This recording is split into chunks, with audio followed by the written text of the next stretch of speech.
Al-Fatihah. Bismillahirrahmanirrahim. Putusan Fasul Masalah Rabu 18 Dzulqa'dah 1444 Hijriah, 7 Juni 2023 Masehi. Salat Id 2 kali. Sudah menjadi hal biasa terjadi suatu negara, yaitu perbedaan hari raya antara dua golongan. Yang satu ikut pemerintah, yang satunya dengan metode hisab sehingga berbeda dengan pemerintah. Yang jadi masalah adalah seorang qari yang diminta oleh masyarakat untuk mengimami sholat Id di hari rayanya kelompok yang menggunakan metode hisab. Sedangkan qari tersebut mengikuti hari raya yang ditetapkan oleh pemerintah, yaitu itu ru'yah. Sehingga ia menjadi imam sholat sedangkan ia masih berpuasa Ramadan.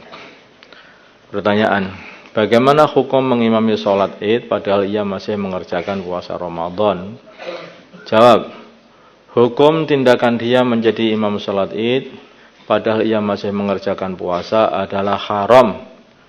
Dikarenakan mengimami sholat jamaah yang menurut keyakinannya sholatnya tidak sah karena sholat sebelum masuk waktunya. Karena sholat Id itu selesai Ramadan, padahal dia itu masih meyakini masih Ramadan sehingga masih puasa bulan Ramadan. Dikarenakan juga mengimami jamaah yang jelas menentang keputusan pemerintah yang sah. Pemerintah yang sah. Karena tertib orang yang beda pendapat dengan keputusan pemerintah dalam menentukan salat Id adalah tidak boleh mengerjakannya terang-terangan. Itu istihad dia sendiri, maka harus dikerjakan dengan sembunyi, tidak terang-terangan.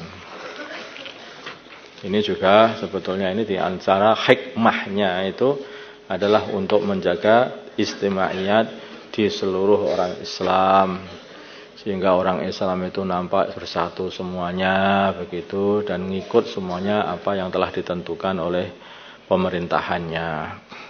Itu penting sekali menjaga istimaiyat di antara orang Islam.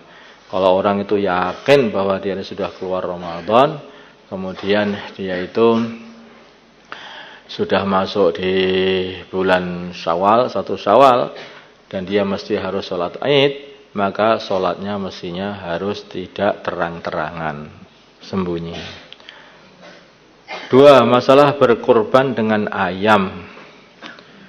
Seringkali di pondok, terutama mendekati hari raya kurban, ada targhiban bahwa amalan yang paling utama pada tanggal 10 Dzulhijjah adalah mengalirkan darah. Maka ada seorang ustadz mengatakan, seandainya tidak bisa berkurban dengan unta, sapi atau kambing, maka boleh berkurban dengan ayam karena sama-sama mengalirkan darahnya. Pertanyaan, apakah perkataan ustadz tersebut bisa dibenarkan? Padahal sebagaimana yang kita ketahui bersama bahwa yang namanya an'am adalah unta, sapi, dan kambing. Jawabnya, pernyataan tersebut tidak dibenarkan. Pernyataan ustadz tersebut itu tidak benar. Karena kurban harus berupa hewan ternak, yaitu unta, sapi, dan kambing. Ini kurban yang sah itu. Selain itu tidak sah. Hanya saja di dalam kitab Al-Baijuri disebutkan bahwasanya bagi orang yang tidak mampu dianjurkan untuk menyembelih ayam atau angsa dan sejenisnya, karena ikut kepada Sayyidina Ibnu Abbas radhiyallahu, pendapatnya Sayyidina Ibnu Abbas radhiyallahu taala anhu yang menyatakan bolehnya berkorban dengan ayam.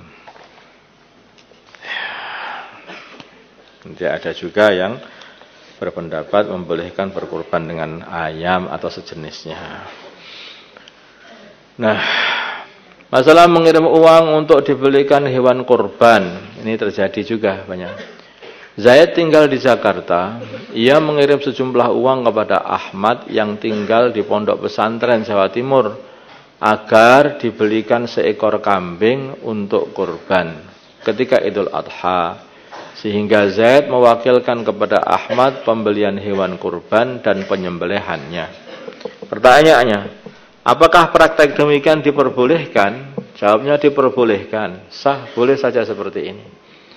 Jadi orang yang berkorban tempatnya jauh sana, duitnya dikirimkan di sini umpamanya, dititipkan kepada orang, diwakilkan kepada seseorang untuk membeli kambing dan menyembelih, dan juga dipasrahkan kepada orang itu niatnya nyembelih. Dari pembahasan di atas, di samping ia harus taukil, mewakilkan untuk pembelian hewan kurban dan mewakilkan penyembelihannya, ia juga harus memasrahkan niatnya kepada orang yang kepada orang yang disuruh tadi. Jadi memasrahkan niatnya juga.